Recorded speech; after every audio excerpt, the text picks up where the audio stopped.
Alors bonjour, voici le cours du lundi 25 mai qui concernait le diagramme ombrothermique. Donc vous avez dû faire l'activité 3, donc, qui concernait la construction de diagrammes ombrothermiques. Donc il vous était indiqué sur un diagramme ombrothermique, les mois de l'année sont reportés sur l'axe des abscisses. Donc l'axe des abscisses, c'est celui-là. En ordonnée, on reporte les précipitations moyennes mensuelles sur un axe.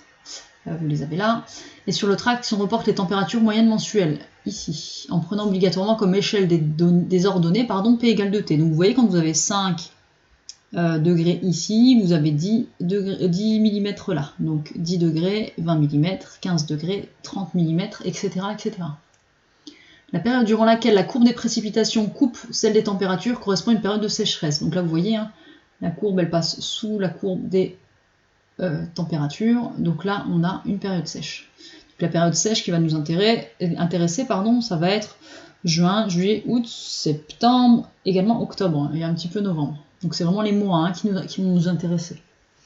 Donc là vous aviez des données qui concernaient la ville de Castelnaudary, donc je vous demandais de construire le diagramme ombrothermique de Castelnaudary. Il fallait prendre les températures, les précipitations et toujours faire attention à l'échelle. Et je vous demandais également de déterminer la période sèche. Donc, voici le diagramme, ça vous donne quelque chose comme ça. Donc, il ne faut pas oublier le titre, diagramme ombrothermique de Castelnaudary. Il fallait mettre en abscisse les mois. Donc, la première lettre suffisait pour chaque point d'abscisse. Au niveau de l'ordonnée, vous avez les températures et vous avez les précipitations de l'autre côté.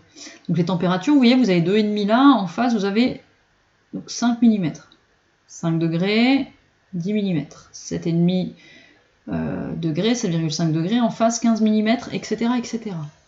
Donc il fallait tracer la courbe des températures.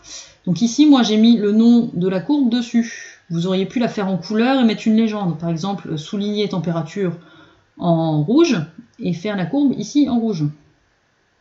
Et pour les précipitations, la faire pourquoi pas en bleu et souligner précipitations en bleu. Moi j'ai noté sur la courbe ce à quoi ça correspondait. Voilà, peu importe, hein, mais tant qu'à un moment donné, on arrive à savoir laquelle correspond aux précipitations et laquelle correspond aux températures. Il fallait me déterminer la zone sèche. Alors là, vous voyez, la courbe des précipitations coupe la courbe des températures, donc elle passe en dessous. Donc c'est vraiment cette zone-là. Hein, je vous ai mis deux traits parallèles aux deux points d'intersection. Et donc la période sèche, ça va être le mois de juillet à Castelnaudary. Voilà, donc le mois de juillet. Donc dans le cours, vous allez me noter un grand B, le diagramme ombrothermique. Je vous rappelle que le A, c'était le climatogramme. Et donc le diagramme ombrothermique, il permet de lire directement une éventuelle période sèche. Il s'agit de la période durant laquelle la courbe des précipitations passe sous la courbe des températures. Il faut prendre obligatoirement comme échelle P égale 2T pour le placement des unités des températures et des précipitations. Hein, si vous ne prenez pas cette unité-là, la courbe des précipitations sera décalée et on ne pourra pas lire la période sèche exactement. Il faut vraiment garder cette échelle en tête. Alors pour jeudi, je vous demande de me faire l'activité 4 sur les macroclimats français. Alors je vous montre un petit peu. Je vous ai mis deux cartes. Donc ça c'est une carte des reliefs de la France métropolitaine. Alors vous avez les dom-tom, hein, enfin les territoires d'outre-mer. Ça nous intéresse pas trop, hein. Nous c'est vraiment la France métropolitaine qui va nous intéresser. Après si vous avez envie de faire les comparaisons vous pouvez, mais on va se contenter de la métropole. Donc je vous demande déjà de retrouver les points communs entre ces deux cartes. Hein. Donc là, chaque couleur correspond à un climat. Ici, chaque couleur ça correspond à du relief. Vous les avez là les reliefs. Hein. Vous avez également la mer, les océans, vous avez différentes choses. Donc je vous demande de me dire quels sont les points communs.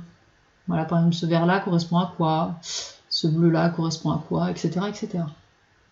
Ensuite, en 2, je vous demande de retrouver les climats de la France métropolitaine. Donc ici, je voudrais que vous me retrouviez le nom de ce climat-là, le nom du climat ici, de celui-là. Bon, bref, vous me retrouvez les climats qui correspondent à chacune des couleurs. Voilà, et on corrigera ça donc jeudi. Donc je vous souhaite une bonne journée et puis je vous dis à bientôt.